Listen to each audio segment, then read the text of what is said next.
کہ نظر تو الی بلاد اللہ جمن کا خردلۃ علی حکم اتصالی. پھر ہماری آنکھ دیکھتی ہے تو اللہ کی ساری کائنات ہمیں اپنی مٹھی میں نظر آتی ہے. ہو گیا وہ مقام، آ گیا نا. یہ ان کا شعر ہے مشہور جو انہوں نے خود فرمایا.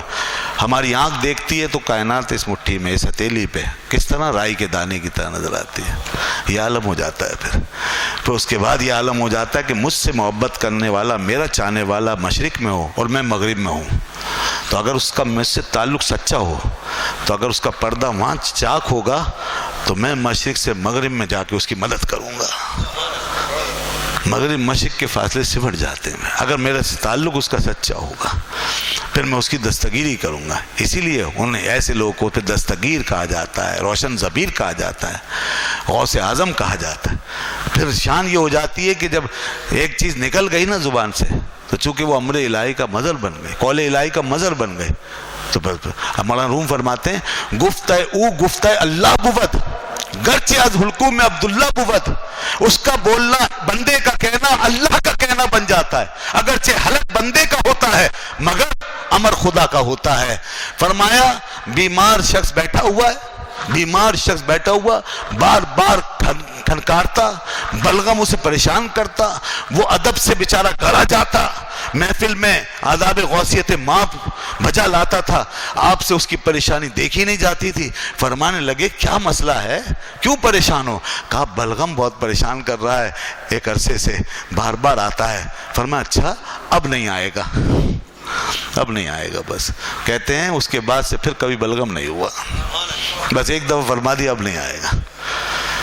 ایک صاحب آئے بھاگے ہوئے روتے ہوئے، حضور حضور کرم کیجئے، میرا بچہ بخار میں تڑپ رہا ہے اور کئی دن ہو گئے، کئی طبیب ہم نے دیکھ لیے، کئی طبیبوں کو دکھا دیا، بچہ ٹھیک نہیں ہوتا، بخار نہیں جاتا.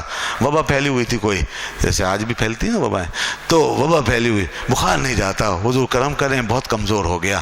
فرمایا جاؤ اس کے کان میں جا کے کہہ دو کہ عبد القادر کا حکم ہے کہ یہاں سے چلے جاؤ. اب یہ چیزیں ظاہر ہو رہی ہیں. اب یہ آئینہ ہے، آئینہ اللہ کی شانوں کے سامنے آئینہ بن گئے مثل آئینے کے. اب ذات بندے کی ہے، شان خدا کی ظاہر ہو رہی ہے، زبان بندے کی ہے، کلام خدا کا ظاہر ہو رہا ہے. اس لیے آپ فرماتے تھے لوگوں، آخری باتیں کر رہا ہوں، باتیں تو بہت ہیں، میں اسی پہ اکتفا کروں گا. میرا پیغام یا میری بات خلاصہ پہنچ گیا آپ تک. آخر میں آپ اپنی آخری حیات کے آخری دور میں، آخری سانسوں کے وقت، اس وقت آپ فرماتے تھے لوگوں مجھے دوسروں پر قیاس مت کرنا، میرے اور تمہارے درمیان اتنا بڑا فاصلہ ہے جتنا زمین سے لے کر آسمان تک. میں تمہارے بیچ اپنے جسم کے ساتھ تو موجود ہوں مگر اپنی روح کے ساتھ کہیں اور ہوں. اور اس وقت میرے پاس جو لوگ آتے ہیں تم ذرا جگہ چھوڑ دو، بیچ میں سے جگہ چھوڑو، ہٹو. لوگوں کو ہٹاتے تھے، دیکھو کون کون آتا ہے. پھر کہتے دونوں ہاتھ بڑھا کے السلام علیکم، وعلیکم السلام، وعلیکم السلام، وعلیکم. کیا کیا سلسلے تھے. یہ ہے وہ مقام کہ جہاں بندے نے اپنے آپ کو فنا کر کے اس مقام پہ پہنچا دیا کہ جہاں عام انسان اس کا تصور بھی نہیں کر سکتا.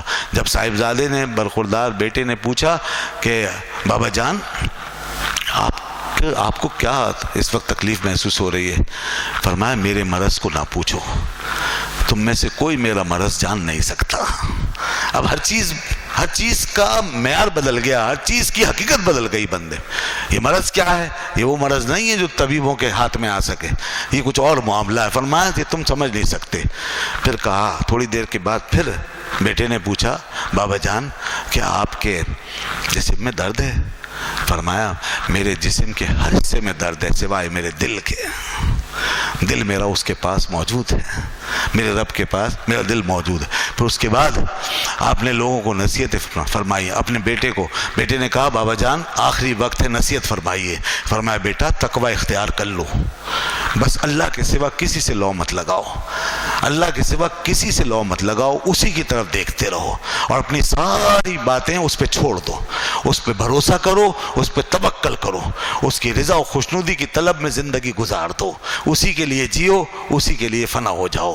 یہی درس ہے ساری اولیاء کا، سارے بزرگوں کا، یہی پیغام ہے، یہی قرآن ہے، یہی حدیث ہے کہ خدا سے لو لگا لے بندہ۔ پھر اس کے بعد لوگ کہتے ہیں آپ نے کچھ اللہ کا نام اپنی زبان